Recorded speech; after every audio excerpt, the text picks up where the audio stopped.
Gilmar, o que dá para avaliar dessa derrota da Chapecoense aqui para o Criciúma? Placar de 2-0, que pontos positivos dá para a Chapecoense tirar do jogo de hoje aqui no Heriberto Rios? O desempenho da equipe. O desempenho criou mais que o adversário, controlou o jogo. O Criciúma nos primeiros 20 minutos ele foi melhor. O lado do lado esquerdo do Criciúma é muito forte, é muito tático. Ele coloca mais jogadores ali para aquele lado. E depois dos 20 minutos a gente conseguiu estancar, posicionando melhor os nossos volantes. E foi o nosso melhor momento da partida, nos minutos 20 até os minutos 25, 30 do primeiro tempo, onde a gente controlou, não deixou o Criciúma jogar e nós criamos a melhor oportunidade de gol, foi nossa. E aí, no melhor momento, a gente tomou um gol de bola longa. O Criciúma ele verticaliza bastante o jogo, né? Ele coloca mais jogadores da criação ali pelo lado esquerdo, mas principalmente sempre 2, 3 atacantes verticalizando, e foi onde a gente tomou o primeiro gol.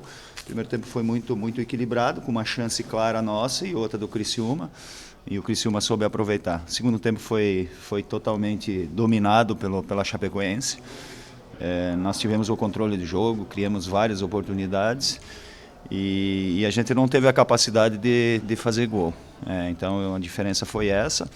E aí numa bola meio que despretensiosa houve o pênalti, que foi decisivo. Naquele momento também a gente estava melhor, controlando a partida de forma equilibrada, criando, só não tendo essa capacidade de finalizar. Para mim o goleiro do Criciúma foi o melhor jogador em campo, mais uma vez.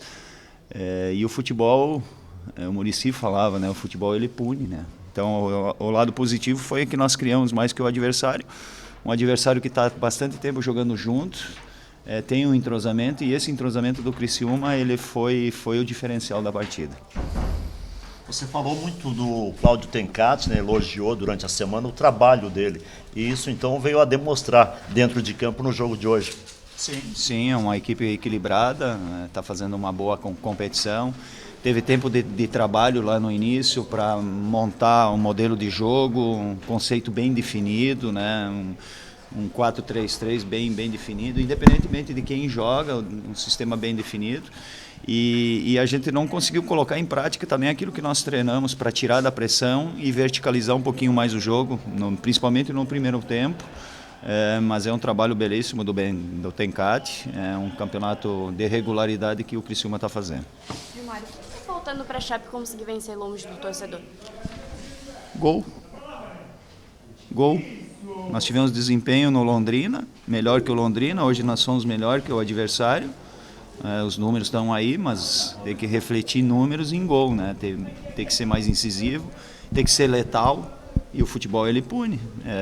Infelizmente a gente não conseguiu traduzir o nosso volume, o nosso desempenho em gol, mas o que nos dá? Nos dá segurança para continuar, já pensar no Bahia, continuar tendo volume, continuar criando, que a bola ela vai entrar no momento certo, e nós precisamos essa semana fazer um trabalho de recuperação, um trabalho mental, que nós temos um jogo muito importante contra o Bahia.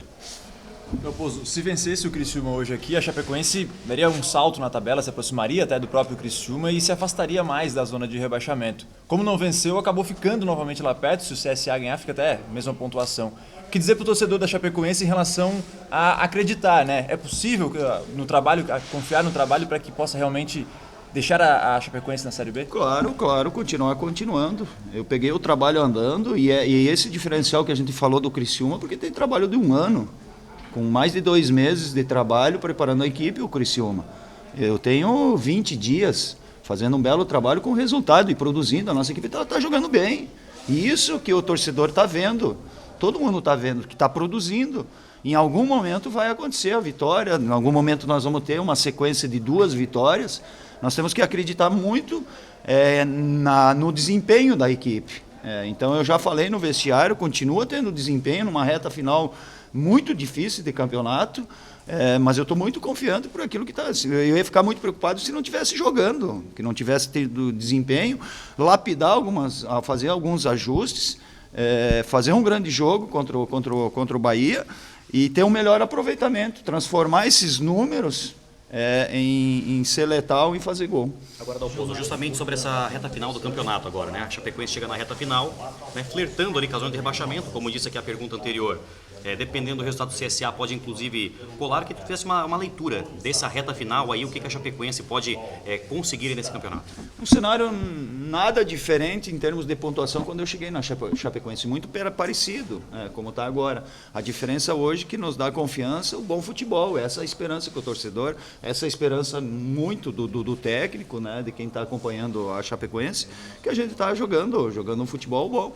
Só que nós precisamos de vitória, jogar esse bom futebol, ter desempenho com vitória na sequência. Nós temos esse jogo do Bahia, nós temos 4 jogos em casa que nós temos que buscar essa pontuação e consequência também em algum jogo nós vamos conseguir uma vitória fora que também vai nos dar mais tranquilidade. Gilmar, você fala a questão de arrumar alguns pontos, algo que tem que arrumar, quais pontos tem que ajustar para jogar contra o Bahia e garantir a vitória em casa na Condá? Finalização, precisão.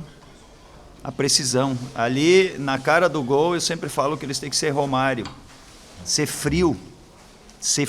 Eu fui goleiro e tomar as melhores decisões. A ansiedade de querer fazer o gol acaba que atrapalhando. Nós tivemos 4, 5 oportunidades mais claríssimas de gol. Então ser mais Romário ali na hora da finalização, porque a gente está criando e transformar esse desempenho, principalmente na nossa finalização. Se a gente tivesse feito aquele primeiro gol, na primeira oportunidade, que foi a mais clara do jogo mudaria completamente. O Criciúma teria que sair, gerava uma intranquilidade para o adversário. E mesmo no segundo tempo, a gente fez uma saída de 3 e já no primeiro minuto de jogo nós tivemos uma situação clara de gol. Se a gente faz também aquele gol, mas você não joga, né? Ali que nós temos que ser letal. É esse aspecto que nós temos que melhorar. Gilmar, no segundo tempo você fez uma saída, né, de 3, falou agora sobre adiantar os laterais. Como é que você vê o desempenho da equipe nesse recurso e como é que os jogadores estão assimilando essa nova ideia que você coloca, né? Na verdade a gente fez em outras partidas também, só que inicialmente hoje a gente não usou essa saída de 3 por conta da postura do adversário. Eles usam 3 jogadores lá na frente fazendo pressão, fazendo esse bloco alto.